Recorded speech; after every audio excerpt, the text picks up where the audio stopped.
Welcome to the Play Chess Not Checkers, the podcast, where I care goes to meet their heroes and learn how they turn a passion for eyes into a business of success. You guys have been asking me about starting this podcast. Well, here we go. Now, before I bring on other guests, I thought it was only fair that I interview myself, that I tell you about my why, that I tell you a little bit more about myself. And I hope, based on this first episode, it would encourage you to stay tuned and listen to all the exciting guests that we have planned and we have lined up this season for this podcast. I've been thinking about it for a long time. There are a lot of great podcasts out there, a lot of great podcasts in the eye care space. And I was trying to find my niche and I was trying to find how was it going to be different and how could I add value? Because I feel like if I can add value to something, then it is a worthwhile cause and it is a reason to do something. Um, and I think it goes down to stuff about my core where I would say I hate being misunderstood. Some people may not like something, but I hate when it's being misunderstood. And I think if people understood people and they knew where they came from and they knew their history, they would understand because I feel like past situations is really what dictates future success. And things that you've been through is going to put a filter on your eyes and the way you view and the way you see things. And because of things that have been through in my career, it jades me in a different way and it gives me a different outlook on certain things. And I feel like I want to tell the world and you guys listen. Hopefully you enjoy, hopefully you learn something about me. And Here we go. My first thing I wanted to tell you was why did I start the podcast? I started the podcast because I feel like there were questions that weren't being answered. I feel like there were questions that weren't being asked. I feel like the missing link in eye care is not that we do not have the enthusiasm for new things. It's not that we do not have the enthusiasm for new technologies. It is that we struggle with the integration.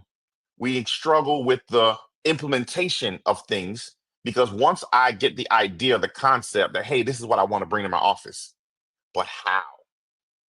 How do I bring it? How do I integrate something? How do I change my office for the better? And I think by interviewing some people that we're going to have on the show, we're going to learn how these other great doctors have found ways to integrate, have found ways to elevate their practice and their businesses. So I'm excited. I have some great guests. I got some surprises in store. So stay tuned. We got some great people that haven't really been interviewed by others before, and some that have been interviewed. But I'm going to ask some different questions as I've listened to a lot of their content because I personally consume a lot of podcasts. So I've listened to how they've been interviewed before, and I'm going to try and find and put a different spin on asking the questions, and maybe we can learn something different about each other. Um, so just to get a little bit about me, I was born in Trinidad in the Caribbean. So if you take the Caribbean, you take the Florida, Bahamas, all the way down, the last island in the Caribbean is Trinidad. It's right off the coast of Venezuela. If you think of South America, so that's where I was born. I moved to the United States when I was 8, um, and I still have accent. I just don't use it when I'm at work or at conferences. I just do it tune on and off. And I just choose to not talk like that. But I can. I enjoy when I get to go home. My friends make fun of me because when I come back for the first couple of weeks, I talk with an accent. It's not something that just happens. When I touch down in Trinidad and I smell the doubles and the curry and the roti, all of a sudden the accent comes out. So I'm hoping to get an invite to the Caribbean Optometric Association conference. And if anybody's watching from there, I want to come and teach a course in Trinidad. So hopefully I get an invite one day. But yeah, that's on my list. But yeah, I was born in Trinidad, and I grew up in Broward, pretty close to Nova. But I went to Stranahan High School down in Fort Lauderdale, and I definitely enjoyed my time down there. Then I went to University of Florida. Go Gators! Yeah, national champions right now in basketball. We're gonna hope for football coming up pretty soon. But yeah, graduated there. Got a degree in health education and behavior with honors. Love it. Gotta don't take those accolades away. Work hard for those things. Um, And then I was deciding on what school I wanted to go to, and I said, you know what, I've been in Florida, and this weather the whole time. Let me go try something different. And I took my talents to Southern College of Optometry in Memphis, Tennessee, and got to experience that. And that was a great experience. Actually, I got to learn a lot. Got to learn a lot about myself. I got to learn a lot about people from a lot of different walks of life. Got to learn a lot and experience Memphis. And I did a year in Nashville. Um, so I got a lot of different cultures, a lot of different experience. They call it Nash Vegas for a reason, and because I was there for so long, I would agree that is Nash Vegas. Definitely is a fun and exciting place to be. Definitely enjoyed my time there, and have a lot of great friends and friendships that I still talk to this day from SEO. So shout out to everybody from SEO. Tune in, comment, like, share, belief with the podcast. Um, but I'm gonna take you a little further back. Before SEO, before University of Florida, I was a kid that was just interested in a lot of things. I loved animals. I still like animals to this day. Love to go zoos and all that kind of stuff. But because of that, everybody was like, "Oh, we should be a veterinarian." So I'm like, "Okay, let's go be a veterinarian." So I volunteered at a vet clinic uh every Saturday for like 2 years, from like 9 to 1. My mom would come pick me up by lunchtime, and thought I was going to do that, but then I realized I like my animals. I didn't so much like other people's animals, because my dogs didn't bite, but other people's dogs did. I had dogs, I had birds, the parakeets, I had hamsters. They used to have babies, and I would sell them back to the pet store. They'd give me $1 a piece for them and resell them for $5. I learned business right there really quick. I had turtles. I had a lot of different animals. Fish. I had the big fish tanks with the Oscars and catfish and all that stuff in there. I had a passion for animals. But then I decided, you know what, I can like animals for myself. I don't necessarily want to go to vet school. So I go to University of Florida, trying to figure out what I want to do in this world, trying to figure out what I want to be. And they're saying, "Oh, you're a big guy. You should think of physical therapy." So I'm like, "Okay." So I do what I always do. Let's go volunteer. So I volunteered a vet's office. I did the vet's office every Saturday again, 9 to 1, for about a year. This time, I tried to speed up my timeline there a little bit this time. And after a year, I didn't really like that the physical therapist was only writing stuff down, and then the assistant was actually working with the patients. And I'm like a more interactive, engaging kind of person. So I was like, nah, I want to actually do the hands-on. I don't want to just do the paperwork. I don't like paperwork like that. So the last day of my internship there, the the physical therapist says, "Hey, you asked me what I liked about my job. What you didn't ask me is what I don't like about my job." I said, "So," he said, "Well, if you can put up with what I don't like about my job, then you found the right profession for yourself." And I'm like, "Well, why you didn't tell me that before?" He said, "I ain't gonna turn down free labor." So yeah, so I left that.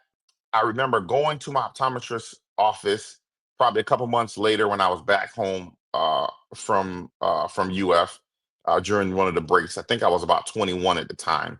And the optometrist was talking to one of his business partners, and he was like, "Hey, I don't have any patients in the afternoon.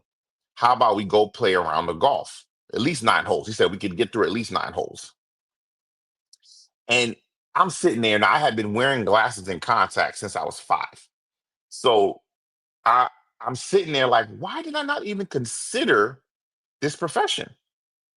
I was like, I don't even play golf. I got some golf clubs in my trunk because I'm telling myself I'm gonna play. Maybe I'll go play today. But I don't even play golf that often. And I just got intrigued by being able to control my destiny, being able to control my day, about what I did for the day. And I was able to combine business and fashion. I like fashion, I like to dress up, I like to look nice, business and healthcare, and I like to help people. And, I've been going to the eye doctor all my life. And I said, no, why not this? And I looked more into it, and I stuck with it. I loved it. It was something that was definitely something that I was passionate about. And then kind of went from 0 to 100. Literally, that was like junior year, maybe senior year. By senior year, I was the vice president of the pre-optometry club. I was meeting all the schools, and I was in. I decided. I said, "Oh, this is what I am meant to do." So I kind of went through that different trajectories, and then now, after graduating, I didn't realize all the things that optometrists can do. Even when I was going in, I was thinking about just only going, selling glasses, selling contacts, being at the office. I really didn't know all the things that you could do as an optometrist, but I certainly learned pretty quickly upon graduation. Um, I definitely had I would say, a unique path, different path. Some people uh, may find some similarities in it. I was always a student that was trying to learn, that was always seeking guidance, that was always seeking mentorship, that was always reaching out, that was always trying to find my own path and trying to figure out what I want to do. And I was grown. I was 13 going on 30. That was just always me as a person. Um, and I just to give you a little story about my optometry. So I graduate, or we're about to graduate, and SEO has like an online job placement board. So I look on the job placement board, and there's an opening for an optician that wanted a doctor to come see patients there in Stewart. Now, if you can just get the idea of Florida, you got Miami, a little north is Fort Lauderdale, a little north is Palm Beach, then a little north is Stewart of that. It's south of Orlando on the East Coast, just to give you a little reference. Okay. That's about 2 hours, 2.5 hours from where I grew up. So I say, hey, I want to take that job. So I fly down there on a weekend, interview with the optician. He said, "Hey, come on, let's go, let's get going." So a month later, I graduate. I passed the boards. The Florida, because Florida had their own boards at the time. I was the last class that had to take a separate Florida board. The year after me, they just accepted the MBEO. So all that extra work I did, nobody else had to do after me. But I was happy nobody else had to do. That was ridiculous. Um, and I moved to Stewart. I rented an apartment. I had a townhouse. You could tell me nothing. I had a garage. I had my own space. I went to rooms to go. Got a bed, couch, dining room. I thought I was the man. The weekend before we were supposed to open, I bought auto refractor, computer. I think it already had a chair and stand and slit lamp. But I bought the auto refractor. I bought a computer, and I got an EHR to set up to see patients. I had patients on the books for Monday, and he's like, "Hey, come by on." Uh, he said, "Come by on later today if you can." So I pull up to the shop, and all the frames are off the board. Everything is off the board, and I'm like, "Oh, y'all are painting? Oh man, I could have helped you paint. Like you could have told me you were gonna paint." I'm like, "I didn't know it needed to be painted, but I help you paint. Let me go change my clothes." And he's like, "No, no, no. We decided to close the office. So you got 30 minutes to get your stuff out. I apologize. Good luck." Now I moved 2.5 hours from where I would have lived if I didn't get this opportunity, because I wanted to be my own boss. I always wanted to be independent, and this was an opportunity to do that. And now I packed all the stuff up in the back of my Dodge Magnum station wagon, and 30 minutes later, I don't have a job anymore, and I'm in Stewart. I don't know a single person for 2.5 hours in either direction, and I'm on the hunt for a job now. This is like October, because it took a while to get your license back then. It wasn't so immediate. So I didn't have the more money. I didn't have a lot of money left. I remember I bought the apartment. I got all the furniture and everything. I had a couple months of rent left. That was it. So I go on a hunt for a job, and I go on all the different platforms looking for openings, looking for different jobs, and I took fill-in work. Anybody that needed somebody, I drove from Orlando to Miami if you needed somebody, and I was able to within 2 weeks get like 4 days a week pretty quickly, one day a week here and there. I just took everybody, yes, yes. Can I get Saturday? Can I get Sunday? Can I get Wednesday? Can I get Thursday? And I just said yes, and I filled up my calendar for about a month, but with about 4 days a week uh, fill-in work. And I did that, man. I had my white coat in the car, and I just did that because I have an apartment in Stewart. I got to work. So I did that for a couple of months. And then on a listing online, I saw something for a private equity company. It used to be called American Optical Services. They had a listing in West Palm. That's an hour south of where I was living, Stewart. And I interviewed there. And I remember going into the interview, and I drove down, did the interview, and the guy was like, "Oh, we have a few other people to interview, and we'll let you know."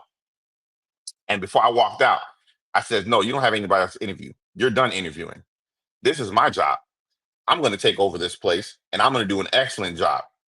And you don't need to interview anybody else. You found the person that will do an excellent job here." And he's like, "You know what? I did. I'm going to cancel those other interviews. You have the job." And the way they worked, they were out of North Carolina, and they owned a bunch of offices. They would leave the offices in their regular name, but all the back end stuff happened up north. So this is before the current private equity structure. And I did that for about 10 months. The manager was in North Carolina. I had three employees, and this is my first real job that wasn't a fill-in that I was doing before there. And I would meet with my manager once a week, report back the numbers, but I handled all the in-office things with the employees, staffing, anything that was needed, we did there. We did that for about 10 months. That was a great opportunity. It was like running my own place. The manager was all the way in North Carolina, and I didn't see the manager until they called back again and said they were coming to have lunch. And I'm like, okay, let's go have lunch. So they took me to like Okeechobee Steakhouse. Now, if your manager take you for a steak dinner in the middle of the day, be weary. Okay, steak dinner is lunchtime. Steak dinner in the middle of the day is not a good thing. I didn't know that at the time. I do now, because that's a full meal. You don't you can't be on a full stomach go back to work. You need a light meal for lunch. Um, and the manager's like, "Hey, you've grown the office 30% over what it was last year, but we've decided to close this location. We're rearranging things in our portfolio, and we're closing this location." They were like, "You could buy it, but you had to tell me within 7 days or something like that." And I was like, "I just graduated. Like, I can't buy a practice." Um, what they didn't know is that I was buying a townhouse at the time, because I wanted to move closer, because the drive was taking me it was taking me an hour each way. So I was buying a townhouse. I literally was closing on the townhouse maybe the week after that. Um, and so they're telling me that the office is going to be closed, uh, and I'm going to be without a job. And I'm buying a townhouse. Now, if you know buying a house, you need to have proof of income, blah, blah, blah. Literally, the last day that we were open, they called to confirm, right before the closing, they called to confirm employment. Uh, and the staff answered truthfully. Dr. Ramsey does work here, because I still was working there. And I was able to get the townhouse. And literally, that was like the last day we were open. And then I closed right after. So then I was without a job again. No fault of my own. Nothing I could have did about that. And I was back to doing fill-in again. So then I did fill-in again for another bunch of weeks, maybe 2 months again, all the way through, I think, to the end of the year. 4 days a week, Orlando to Miami. Sometimes I went to Fort Myers too, filling. I did that. Now I got to work in a bunch. I got to work in dozens of offices all around South Florida. I got to see the way people operate. I saw things that I like. I saw things that I didn't like. I wrote them all down, and I said, "Hey, I'd have my office set up like this. I would have it set up like that. I would hire this. I would bring this frame line in. I would get that equipment because I like that's the lamp. I like this, and I was able to absorb that, because twice in 1 year I was on the road. Then I got a job working in Lens Crafters in Stewart, and I worked there for about a year. But at that time, now I'm back in Stewart where I used to have the townhouse, but now I live in West Palm again, an hour away. But the only job I could have got was back in Stewart, where I just left the townhouse. So I just left the townhouse, and now I closed on the townhouse in West Palm, but the job is back in Stewart, around the corner from where my old townhouse was. But I had already closed on the other townhouse. So now I was back driving an hour in the opposite direction. Um, and I did that for about a year. And then I left and got another job in Palm Beach at another commercial place, and was able to be in the same city as where I was living, which was great after a year. I did that for about 2 years. And then while I was working there, another optician asked me to be the optometrist next to them. This time that worked out for about 2 years. So I did 4 days at the commercial place and I did 2 days at my own place. So I was working 6 days a week, like 4 days at the commercial place, 2 days at my own place. I did that for about 6 days a week. I think Monday and Thursdays I was at my place, and then Tuesday, Wednesday, Friday, Saturday I was at the commercial place. I had Sundays off.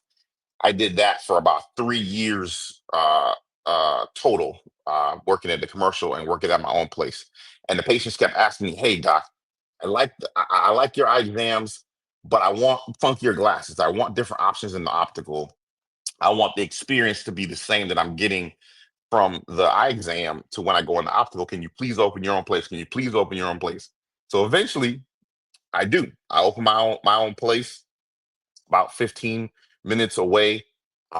And Iconic Eye Care was was open. That was the original name of the store, Iconic Eye Care. And uh oh man, I remember those were some. It's one of those things to be when you're young, you do things that you don't even think about, that you don't even understand how big it is, because you got nothing holding you back. Just go for it. I wasn't married yet. I didn't have a kid yet. It was one of the things where I was like, hey, let's just go for it, because I kept getting being put in uncomfortable positions by other people for stuff that wasn't my fault. And I was like, I got to be able to control my own destiny. I got to be able to allow myself to be able to control what I do, and how my life goes. And the only way I could do that is working for myself. So I did that. So I opened my own place.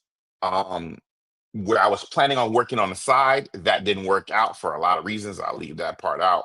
Um, and now I start working at an ophthalmologist's office in the mornings. So I work at an ophthalmologist's office up until lunch. So open to lunch, I worked in an ophthalmologist's office. Then I would go to my office sometimes in the afternoon and work in the afternoon. The office was open, but I would go back and forth. It wasn't too far from my office, so I got to do a lot of pre and post. I got to do full scope at both places. I got to experience both things, which was pretty good, and it was a great experience. Did that for about a year, of having my own office. But then I said, you know what? I need to actually just stay at my own office. So I left the ophthalmologist's office and just stayed at my office. Now, I'm a praying person. I talked to God, and God was telling me that I just need to go trust myself, trust myself, trust myself, trust God, go for it. So I leave all the other stuff, no other side gigs. I'm just at the office. Now, the Monday that I was supposed to be at the side place, I sat in the office, and I remember getting there and I had not a single patient on the books. But I showed up to work in case somebody walked in case we had anybody call that needed an appointment. And I remember sitting in my office, in my private office, in office, and I sat there from 10 to 6. I didn't come out of the I come out of the room because the phone didn't ring. Not a patient came through the door from 10 to 6. And I sat in my office and was like, God, why did you make me do this? I could have been working somewhere else. I could have been doing something else. And that same day, the place that I was working on the side, what the commercial place was like, hey, I didn't find anybody. Do you want to come back and just work until you get busier? I know you told me you were going to leave, blah, blah, blah, but do you want to come back? And I had to sit down and I prayed, and God was like, do you trust me, or do you trust that other job? I said, I trust you. So I turned him down. I texted him back and I says, no, thanks, but no thanks. Now I'm saying thanks, but no thanks when I sat in the office for a whole day and didn't see a single patient now. That's what I'm saying. Thanks, but no thanks. I say, I'm gonna trust God. I says, okay. I say, thanks, but no thanks. Hang up the phone. The next day, come to the office and I get a phone call. I don't pick up unknown numbers, so it goes to voicemail. and it says, "My name is so and so, and I work at the Indian Reservation, Seminole Indian Reservation, and I got your information from somebody else, and we want to know if you want to come see patients at our clinic." So I'm like, "Is this a prank? Like, what is this?" So I call the number back, and uh, the person is like, "No, we have three Seminole Indian reservations, and we want a doctor to come on site and see patients there. Would you be willing to do it?" I says, "How you got the information?" She says, "I heard you were the man." This is what she says to me on the phone. "I heard you were the man. I want to know, am I talking to the right person?" Now you talk to me like that, you hype me up. Oh, I'm interested. Now you got, I don't know how she knew to talk to me like that, but she got me hyped up. And I was like, "Yes, so send me the addresses." I looked the addresses up. They're about an hour and a half to 2 hours each way to go to these reservations. Big Cypress, Brighton, Clewiston, Hollywood. So about an hour and a half to 2 hours each way. So they give me a number.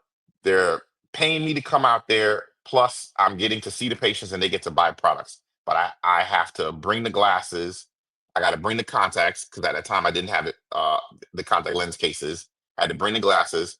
I got them to put up the equipment in the offices. So I had a chair, stand, slit lamp, visual field, and a fundus camera at each of the locations, which was wonderful. But I had to bring the glasses and I had to bring the other equipment and I had to bring my own staff. At this time, I had a little small car, so that wasn't going to work. So I had to borrow my wife's car. So I borrowed my wife's car. Every Monday, I went to three different locations. I had one Monday, I was back at my office. So I took two staffers with me, left one staffer at the office, took two staffers with me, and we drove together an hour and a half to 2 hours each way. So that's 4 hours of driving every Monday, plus 4 hours of patient care, and an hour of lunch. So it was a long day. I didn't get back till late in the evening, unpack all the glasses that were on the shelves. These are the glasses I was taking, the glasses that were on the shelves into little cases and drive to these reservations. We saw patients there. I did that for 3 years, from 2017 to 2020. It stopped during COVID. I get a call, COVID, everything. We feel like, COVID's coming from the outside. It's not at the reservation. So we stop people from coming in. We can save the people and save their lives. So understood that that stopped abruptly, and then no more going to those Indian reservations anymore. But that was a blessing. It was great. It was a lifeline for my practice. It was good. Now the patients actually come to me, so now they drive the hour and a half, 2 hours to see me, and I still see those patients at my office. A lot of them, quite a few, which has been a blessing. But I was doing that for 3 years. Um, and yeah, that was truly a blessing for me and for the office, and I got to have some great experiences with that. That stopped, um, and then now I had to refigure out how my office ran and functioned and flowed. And then now COVID, you're figuring out all the crazinesses of COVID, and then I really start doing more speaking because I had the time in the schedule now. So people came up to me and was like, "Hey, would you mind speaking for our company? Would you mind representing our brand? Would you mind doing this? Would you mind doing that?" So now I don't have that on my schedule because it was really tiring doing that every Monday. By Tuesday, I was really shot in the office. I wasn't really good until Wednesday, Thursday, Friday, because it was a lot of driving every Monday. So now I stopped doing that. I started now speaking. I'm speaking for a bunch of companies doing that. That's great. Then I get a call. "Hey, we want a doctor to do a research study for us, and we heard about you and we thought you'd be a great option to do a research study. Research study is in Miami." So no longer have the Indian reservation. This is like 2021 beginning. So this is like right after that. I got figured the whole office out to do that. I did that research study. It took us about 6 months, 5, 6 months. Did the research studies, um, and was able to participate in a research study. That was really, really good with Dr. Trattler. I was a sub underneath him and was able to do the research study. That was another, feather in the cap, as they would say. to be able to do that, and it was great. I did that on Fridays. I drove to Miami, driving, hustle. Always, I never, never turn anything down and never back down from a challenge. Um, but yeah, I did that in 2021. And then now the office is just growing, the office is maturing, the office is changing over time. And now I'm at the point where I'm figuring out, instead of saying yes to everybody else, I'm saying, what does Adam want? Right? What does Adam want to do? Instead of taking phone calls from other people, I'm calling out. And it's a blessing and a position to be in, to now being figuring out, okay, how do I want to deliver care? How do I want my office to grow? Because now we're socialized vision at this point. My office has changed. We're no longer iconic eye care for a lot of reasons. Now we're socialized vision, and I rebrand and rename and refocus. And um, now the office is focusing on headache and migraine therapy. Now we're focusing on dry eye and myopia control. We're focusing on a lot of advanced contact lens procedures. We got a lot of funky different glasses. I've had the opportunity to go to Mito in Italy. If you've never been, I would challenge you to attend. It's a great conference in Milan. Uh, I've been to all the Vision Expos and SECOs and AOAs and NOAs and all of the different things, and being able to expand my horizons of what we're able to offer, what we have been able to do at the office, and it's truly been a blessing. And now we're in 2025, and I really see the office growing. We may, maybe want to get a bigger office. Do we added an associate, Dr. Charlton Butts, at my office? He's there.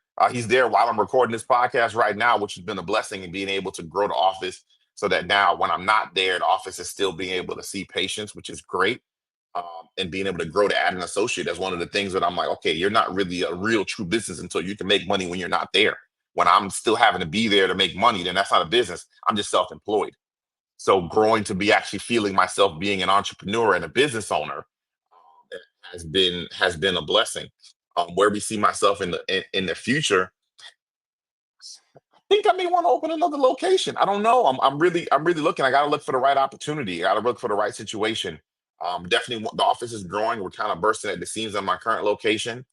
So we're gonna see what's gonna happen there in Palm Beach Gardens, um, and definitely want to see what's gonna happen in the future. But you got to stay tuned. You got to stay tuned. Now I am married, and I have a wonderful wife, and Chrissy Lee Ramsey, and she's an engineer in her own and accomplished in her own right. And I love having somebody on my arm that walks next to me, that walks with me. And it has been a true blessing of my life to have somebody that backs me up and understands me and shows me love and compassion. And we have a beautiful daughter. If you follow me on social media, you get to see our beautiful daughter Layla, um, and she is smart. She's intelligent. She's witty. She has some of the best qualities of both of us, which has been great. And being a father is a totally different thing. It changes you in a way that you really don't understand. It makes you, the hustle that you have inside of you when you have to provide for somebody else, even when you're tired, you find a way to push through. Um, and yeah, it's truly been a blessing. Social Eye Vision has taken off and went to new heights, and I'm excited to see what it's going to be in the future.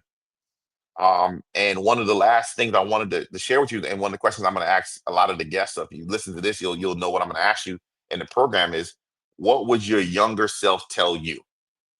Because I hear a lot of people ask, what would you tell your younger self? And I think that's cool, but I think sometimes there's things that we can learn from our younger self. And when I go back and I think about that 29-year-old that was opening this office, or the 21-year-old that was thinking about how to get into optometry school, I would be a little more fearless. I think I'm a little more cautious now. I just told you I'm thinking about opening another office. I'm thinking about getting bigger. Um, in the past, I don't know if I would have thought as long as I think now. I don't know, because now you have responsibilities that are different. You have responsibilities that will make you think twice or think differently about something, that I think my younger self would have probably opened that second office already, would have doubled the square footage of the current location already.